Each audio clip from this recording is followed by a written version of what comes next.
안녕하세요. 6월 신한 TDF 매니저의 투자 수첩입니다. 지난달 운용 결과 리뷰에 앞서 글로벌 금융시장을 주식과 채권으로 나눠 짧게 말씀드리겠습니다.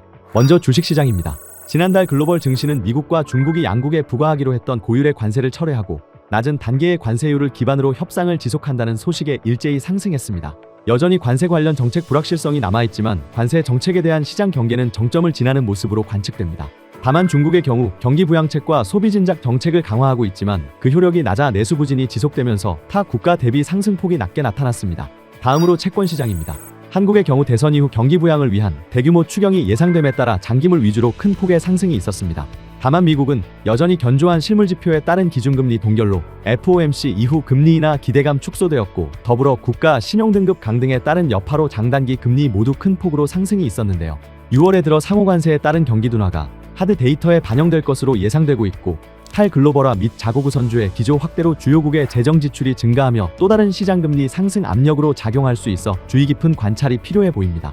미국의 매크로 전망 및 투자 전략에 대해서는 5월 운용 결과 리뷰 후 최근 실시한 자산 배분 전략과 함께 상세히 짚어보겠습니다. 지난달 신한마음 편안 TDF는 전체 빈티지에서 플러스 수익률을 기록했습니다. 특히 주식 비중이 높은 2040에서 2055 빈티지는 2.2에서 2.9% 수익률을 기록하며 강한 상승세를 보였는데요. 전체 빈티지의 최근 1년 수익률은 약 4.6에서 7.19%를 기록하였습니다. 이어서 부문별 운용 결과 기여도를 살펴보겠습니다. 보시는 것처럼 TDF 2035 기준으로 지난달 보유한 자산 중에서 주식 부문은 운용 결과에 3.58%의 플러스 기여가 있었는데요. 특히 나스닥 지수와 빅테크 개별주, 소프트웨어 대형주를 미국 증시 대비 비중 확대한 전략이 초과 성과를 기록했으며 월 중에 일부 이익을 실현하였습니다.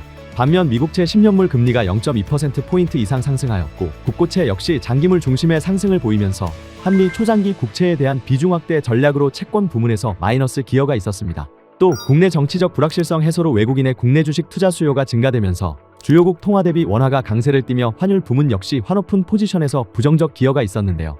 다만 전술적 환율 전략으로 환해지 비중을 높게 유지하여 낙폭을 방어할 수 있었습니다. 지난달 미국의 증시가 크게 반등하며 전고점에 가깝게 상승하였는데요. 이를 리딩하고 있는 M7 기업들 중에서 애플과 테슬라를 제외한 5개 종목의 시가총액 비중 추이를 살펴보면 최근의 하락폭을 만회하고 연초 수준에 거의 회복한 모습입니다. 다만 최근 시티그룹에서 발표한 경기 서프라이즈 지수를 살펴보면 글로벌 대비 미국의 상승폭이 둔화되는 모습인데요. 최근 주요국 경기 지표가 관세 영향으로 다소 부진했으나 그 우려가 완화되며 시장의 기대가 상승하고 있는 반면 미국은 이번 달부터 관세 이슈에 따른 부정적 영향이 실물 지표에서 확인될 상황에서 물가 지표까지 높게 나타날 경우 스태그플레이션에 대한 우려가 재차 부각될 가능성에 따른 것으로 판단됩니다. 따라서 저희는 미국 주식에 대한 차익 실현 수요 증가 가능성에 당분간 축소한 비중을 유지하여 운용할 계획입니다. 이와 함께 지난 5월 초 대비 주요국들의 기업이익 전망치의 월간 변화를 살펴보면 독일, 스페인, 한국, 인도의 전망치가 가장 크게 상승하였는데요. 이 중에서 상대적으로 안정적인 정치 경제 환경을 보유한 스페인의 경우 금융주를 중심으로 꾸준한 증시 상승을 보여주며 모멘텀이 당분간 지속될 것으로 전망됩니다. 이에 저희는 최근 유럽 전체 증시 대비 스페인 주식의 비중을 확대하여 운용하고 있습니다. 또한 지난달 중국 주식의 비중을 축소하고 비중 확대를 실시한 국내 주식의 경우 최근 계속해서 연고점을 갱신하고 있는데요. 새 정부 출범에 따른 경기 부양과 주식시장 활성화에 대한 정책 기대감에 외국인과 기관의 투자 수요가 이어진 영향으로 보입니다. 한국 주식의 가격 매력도는 여전히 높다고 판단되기 때문에 시장 모니터링을 통해 점진적으로 비중을 확대해 나갈 계획입니다.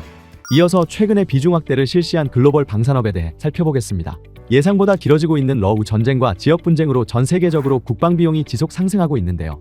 이유는 지난 3월 레디니스 2030 계획을 발표하며 5년간 최대 8천억 유로를 방위 인프라에 투자할 것이라고 밝혔고 영국의 경우 이달 2일에 전쟁 준비 태세로 전환하며 약 12척의 새로운 공격 잠수함을 건조할 것이라고 밝혔습니다. 방산업이 전쟁 이슈에 따른 테마주가 아닌 견조한 수요와 함께 구조적 성장이 기대되기 때문에 저희는 당분간 확대한 비중을 유지하여 운용할 계획입니다. 이상으로 6월 신한 TDF 매니저의 투자 수첩을 마치겠습니다. 시청해 주셔서 감사합니다.